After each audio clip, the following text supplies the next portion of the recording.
Welcome student. This is your geography class 7 chapter 4 part 1. Our earth is surrounded by a huge blanket of air called atmosphere. All living beings on this earth depend on the atmosphere for their survival.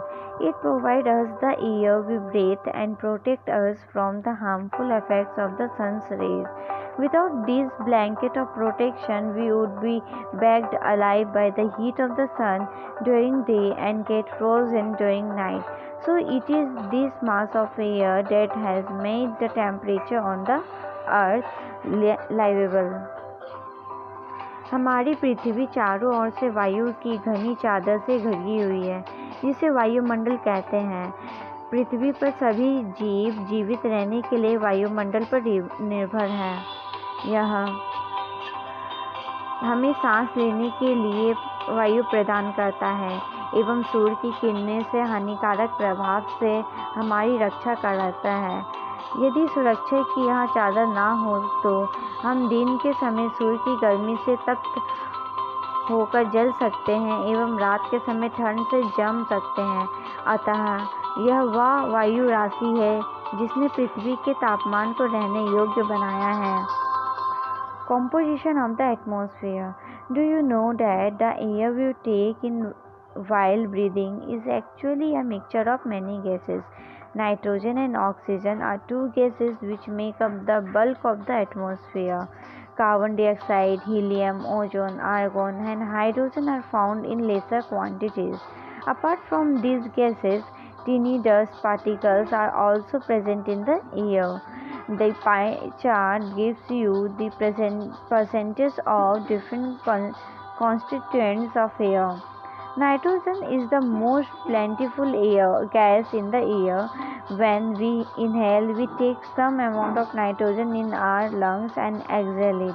But plants need nitrogen for their survival. They cannot take nitrogen directly from the air. Bacteria that live in the soil and roots of some plant take nitrogen from the air and change its form so that plant can use it. वायुमंडल का संगठन। क्या आप जानते हैं कि जिस वायु का उपयोग हम सांस लेने के लिए करते हैं, वास्तव में वह अनेक गैसों का मिश्रण होती है। नाइट्रोजन तथा ऑक्सीजन ऐसी दो गैसें हैं जिनने वायुमंडल का बड़ा भाग बना है। Carbon dioxide, helium, ozone, argon एवं नाइट्रोजन कम मात्रा में पाई जाती हैं।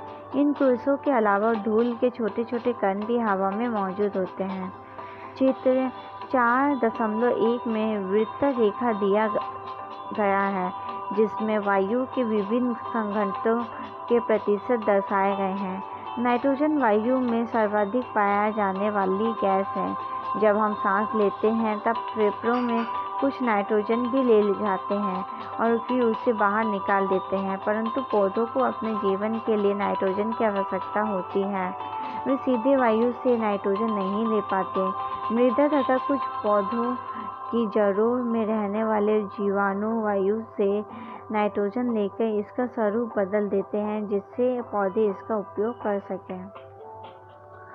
Oxygen is the second most plentiful gas in the air. Humans and animals take oxygen from air as they breathe. Green plants produce oxygen during photosynthesis. In this way, oxygen content in the air remains constant. If we cut tree, then this balance gets disturbed. Oxygen वायु में प्रचुरता से मिलने वाली दूसरी gas है। मनुष्य तथा पशु सांस लेने में वायु से ऑक्सीजन प्राप्त करते हैं। हमें हरे पादप प्रकाश संश्लेषण द्वारा ऑक्सीजन उत्पन्न करते हैं। इस प्रकार वायु में ऑक्सीजन की मात्रा समान बनी रहती है। यदि हम वृक्ष काटते हैं तो यह संतुलन बिगड़ जाता है। Carbon dioxide is another important gas. Green plants can use carbon dioxide to make their food and release oxygen. Humans or animals release carbon dioxide. The amount of carbon dioxide released by humans or animals seems to be equal to the amount used by the plant, which make a perfect balance. However, the balance is upset by burning of fuels such as coal and oil. They add billions of tons of carbon dioxide into the atmosphere each year. As a result, the increased volume of CO2, carbon dioxide, is affecting the Earth's weather and climate.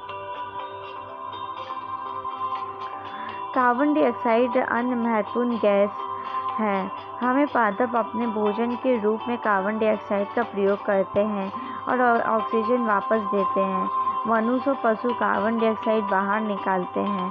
मनुष्य तथा पशुओं द्वारा बाहर छोड़ी जाने वाली carbon dioxide की मात्रा पादपों द्वारा प्रयोग की जाने वाली गैस के बराबर होती है, जिससे यह संतुलन बना रहता है। परंतु यह संतुलन कोयला तथा खनिज तेल आदि ईंधनों के जलने से गड़बड़ा जाता है, जो वायुमंडल से प्रति वर्ष करोड़ों टन कार्बन डाइऑक्साइड की बढ़ोतरी करते हैं। परिणाम स्वरूप कार्बन डाइऑक्साइड का बढ़ा हुआ आयतन पृथ्वी पर मौसम तथा जलवायु को प्रभावित करता है। This is the end of this video. We will continue this chapter in next video. If you have any doubt, please let us know. We will try to clear your doubts in another video. अगर आपको कोई संदेह है तो कृपया करके हमें बताइए। हम अगले वीडियो में आपके संदेह को दूर करने का प्रयास करेंगे।